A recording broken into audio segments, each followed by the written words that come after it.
नमस्कार दोस्तों, स्वागत है आप सभी का मेरे YouTube चैनल पर। मैं विपुल आपका दोस्त एक बार फिर से आपके बीच जुट चुका हूं और आज इस वीडियो में बात करने वाले हैं कि कैसे हुई थी मेरे सीए सफर की शुरुआत। और बात इसमें मैं आपको जर्नी बताऊंगा कि कैसे कैसी क्या सिचुएशंस आई कि जो मेरे को इस कोर्स की तरफ ले गई और मैंने डिसाइड किया कि नहीं यार, अब ये सीए परस्यू करनी है। देखिए, शुरुआत अगर बात करें स्कूल डेज से, 10वीं तक किसी को नहीं पता होता कि क्या करना है। देखिए, जो स्कूल डेज चल रहे होते हैं, जो 6, 7, 8 क्लास ये चल रही होती है, उस टाइम हर एक स्टूडेंट के दिमाग में होता है यार मैं पायलट बनूंगा, इंजीनियर बनूंगा, डॉक्टर बनूंगा, क्रिकेटर बनूंगा। मेरे भी दिमाग में था क्रिकेटर बनूंगा।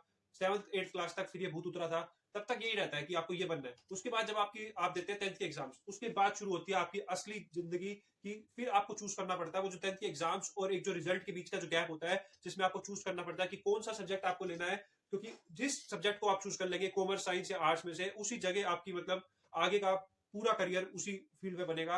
वो एक सबसे बड़ा एक टर्निंग पॉइंट होता है जिंदगी का, 10वीं के बाद जो पेपर देने के बाद और रिजल्ट से पहले जो आपको चूज करना होता है। ऐसी कंफ्यूजन मेरे साथ भी थी। मैंने क्या किया, मैंने साइंस चूज करी, क्लासेस भी ली, सब कुछ किया। लेकिन 2 महीने बाद जब क्लासेस लेने के बाद और रिजल्ट आने तक मेरे को ये रियलाइज हो गया कि यार केमिस्ट्री, बायो, फिजिक्स ये सब मेरे बस की बात नहीं है, मुझे कुछ और लेना पड़ेगा। और दूसरे ऑप्शन में से मेरे पास एक ही बचता था, वो था कॉमर्स विद मैथ्स। फिर मैंने लिया commerce with maths. Commerce with maths लेने के बाद फिर भी नहीं पता था कि सीए के बारे में, एक एबीसीडी भी नहीं पता था, बस सुना था क्योंकि कुछ ऐसे मेरे दोस्त, मेरे कजन्स कर रहे थे। सुना था सीए एक कोर्स होता है जो कि बहुत मुश्किल कोर्स होता है, जिसमें हर बच्चा पास नहीं होता, 1%, 2%, 3% रिजल्ट आता है। ये सब इस कोर्स के बारे में सुना था। डर था इस कोर्स को लेकर कि एक खतरनाक कोर्स है, तो सोचा तो करने का दूर दूर तक नहीं था।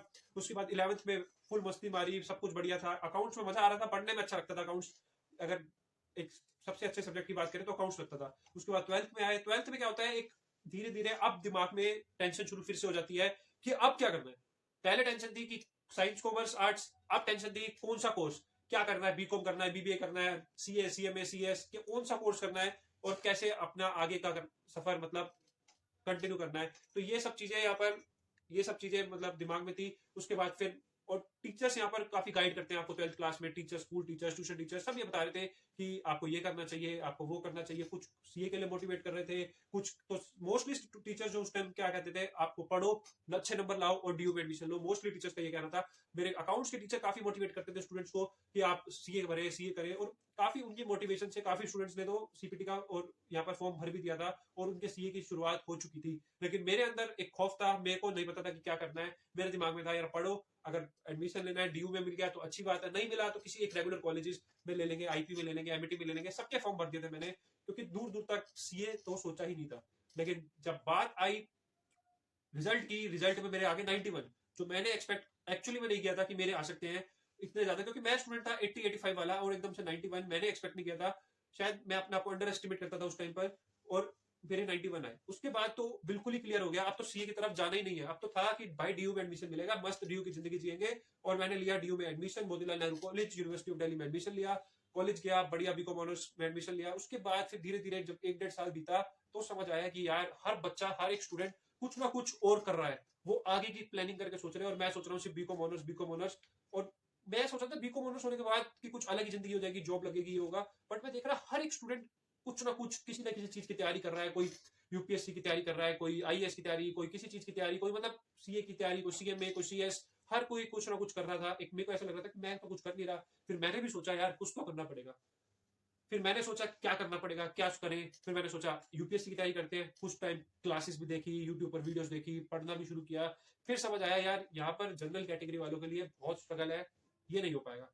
क्योंकि ओबीसी, एससी, एसटी कैटेगरी वालों के लिए इतने कम मार्क्स में एडमिशन होता है, ये होता है। काफी सारे सवाल दिमाग में थे, तो मन मतलब हट चुका था उस चीज से कि ये अब नहीं करना। उसके बाद मैंने देखा अपने अराउंड, अपने दोस्तों को 50, अगर मेरी क्लास में 50 बच्चे थे तो उसमें से 30 बच्चे मेरे को ऐसे दिखे जो एमबीए की कोचिंग ले रहे थे। इधर उधर से, कोई टाइम से, कोई आईएमएस से, कहीं ना कहीं से कोचिंग ले रहे थे। और जब मैंने कोचिंग की फीस पूछी तो उन्होंने बताया 60,000, 70,000। उस टाइम पर 60, 70 हजार रुपए कोचिंग थी। और मेरे को यहाँ पर ऐसा लगा यार ये थोड़ा सा महंगा कोर्स है। जब कॉलेजेस की फीस चेक करी, पता किया, तो हर कोई ये कहता था कि अगर एडमिशन लेना है एमबीए में तो एक अच्छे कॉलेज में लो। और अच्छे कॉलेज की फीस मैंने जब चेक करी तो पता लगा कि वो तो यार 10 लाख, 12 लाख, 15 लाख, 20 लाख थी। जो कि मेरे को पता था कि मैं शायद अफोर्ड नहीं कर पाऊंगा। और मेरी बस में नहीं है वो 20, 25, 30 लाख रुपए लोन लेकर या फिर फैमिली से लेकर और एमबीए करने का। तो एमबीए एक ऐसा कोर्स जो मतलब मेरे हिसाब से सबसे बेहतरीन एक करियर ऑप्शन देता है आपको। लेकिन उस हर किसी के लिए यहाँ पर ये कोर्स नहीं बना है, क्योंकि जिसकी फाइनेंशियली थोड़ी सी दिक्कत है उनके लिए ये नहीं बना है, क्योंकि फीस काफी ज्यादा होती है इस कोर्स की। इस वजह से फिर समझ नहीं आया कि क्या करना है। फिर सोचा यार क्या करें। फिर सोचा यार टीचिंग में जाएंगे। टीचिंग में इंटरेस्ट था, फिर सोचा एमकॉम करते हैं। काफी प्रोफेसर देख रहा था अपने कॉलेजेस में, तो वो एमकॉम कर आए हुए थे, एमकॉम करके उन्होंने पीएचडी करी थी, फिर सोचा एमकॉम करते हैं। तब मैंने लिया एमकॉम में एडमिशन। एमकॉम में तो मैंने फॉर्म अप्लाई करे, सब कुछ किया, एंट्रेंस दिया, तो मेरा मतलब ऐसा हुआ कि रेगुलर में नाम नहीं आया।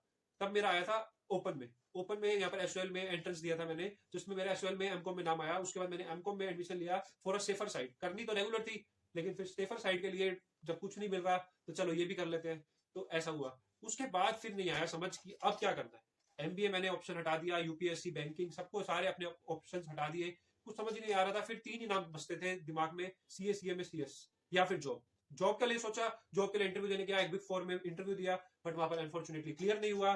फिर एक जो दिल टूटा, फिर ऐसा लगा यार नहीं यार, जिंदगी में कुछ बड़ा करना है, इन्होंने मेरे को रिजेक्ट किया है, ये क्या कौन है। फिर देखा कि यहाँ पर मोस्टली जो इस फॉर्म्स में होते हैं वो चार्टर्ड अकाउंटेंट्स होते हैं, बड़े बड़े प्रोफेशनल्स होते हैं। तो फिर दिमाग में आया कि कुछ तो करना है यार। फिर मैंने रिसर्च करना शुरू करी, फिर मैंने अपने टीचर से बात करी कॉलेज के, तो वो खुद जो टीचर जिनसे मैंने बात करी वो थे कंपनी सेक्रेटरी। उन्होंने बताया कि आपको सीए करनी चाहिए। फिर सीए की तरफ थोड़ा थोड़ा इंटरेस्ट आया, फिर धीरे धीरे दिख रहा कि आसपास लोगों के क्लियर भी हो रहे हैं सीए के एग्जाम्स। पहले जब 12th में था तब ऐसा था कि यार बिल्कुल क्लियर ही नहीं हो रहे। जब आगे बढ़ता गया, धीरे धीरे लोगों को दिखे कि हाँ ये सीए बना, ये दोस्त सीए बना मेरा। उसके बाद फिर मैंने अपने और टीचर से बात करी, फिर एक मेरे पास में कोचिंग इंस्टीट्यूट था, वहां पर मैं गया। उनसे मैंने, टीचर थे बहुत अच्छे थे, उनसे मैंने गाइडेंस ली कि सीए करनी चाहिए, सीए में करनी चाहिए या फिर सीएस करनी चाहिए। उन्होंने मेरे को गाइड किया कि अगर आप सीए में करने की सोच रहे हैं तो आप सीए कर लीजिए, कोर्स सिमिलर है, थोड़ी सी मेहनत ज्यादा है, आप सीए करें, सीए की वैल्यू थोड़ी ज्यादा है। उन्होंने मोटिवेट किया। फिर भी मतलब एक डर तो था ही इस कोर्स को शुरू करने से पहले, क्योंकि पता था ये लंबा कोर्स है, कोई सर्टिनिटी नहीं है कि खत्म कब होगा। शुरू कर तो हो जाता है ये, लेकिन खत्म होने का कोई समय नहीं होता। तो ये एक बहुत बड़ा डर था मेरे दिमाग में। तब मैंने मतलब एक दो दोस्त थे, फिर एकदम से मतलब एक दिन ऐसा आया कि मेरे एक फ्रेंड थे जिनका मैंने सोचा नहीं था कि वो सीए ज्वाइन करेंगे, क्योंकि वो यार मस्त एंजॉय करने वाला दोस्त मेरा, और मेरे को लगता नहीं था वो सीए करेगा। वो बंदे ने, मेरे दोस्त ने सीए ज्वाइन करी। उसके बाद मैंने उससे बात करी, तो फिर मेरे को एक मोटिवेशन मिली कि यार मतलब एक साथ मिल गया मेरे दोस्त का कि यार ये भी कर रहा है। फिर मेरे को मतलब फिर मैंने अपना फाइनली डिसाइड किया कि मैं अब सीए में एडमिशन लूंगा, क्योंकि कुछ बड़ा करना था, जॉब करनी नहीं थी, सारे ऑप्शंस में हटा चुका था। फिर समझ आया, फिर डिसाइड किया कि अब सीए में एडमिशन लेना है। और फाइनली मैंने यहाँ पर 10 अगस्त 2019 को यहाँ पर सीए में रजिस्ट्रेशन लिया। अपनी ग्रेजुएशन कंप्लीट करने के बाद through a direct entry route मैंने एडमिशन लिया। सभी ने कहा, काफियों ने मना भी किया कि काफी लेट हो गया है, 23 साल की उम्र में अब सीए, मतलब 23 साल की उम्र में अब सीए स्टार्ट करेगा, काफी मतलब डिमोटिवेट भी किया। लेकिन फिर मैंने अपने इस सफर की शुरुआत करी। और आगे आने वाली वीडियोस में मैं आपको साथ, ये थोड़ी वीडियो बड़ी हो गई है, इसलिए आगे वाली वीडियो में मैं आपको बताऊंगा कि कैसे मैंने अपनी कॉलेज की लाइफ एंजॉय करी, कैसे मतलब आगे का सफर रहा, शुरू करने के बाद का सफर कैसा रहा, और अब क्या चल रहा है मेरा, सब कुछ आपके साथ शेयर करूंगा। अभी के लिए आपसे अलविदा चाहूंगा इस वीडियो में। बस अपना प्यार देते रहें, लाइक करें, शेयर करें, सब्सक्राइब करें। अभी के लिए tata, bye bye, see you, bye bye.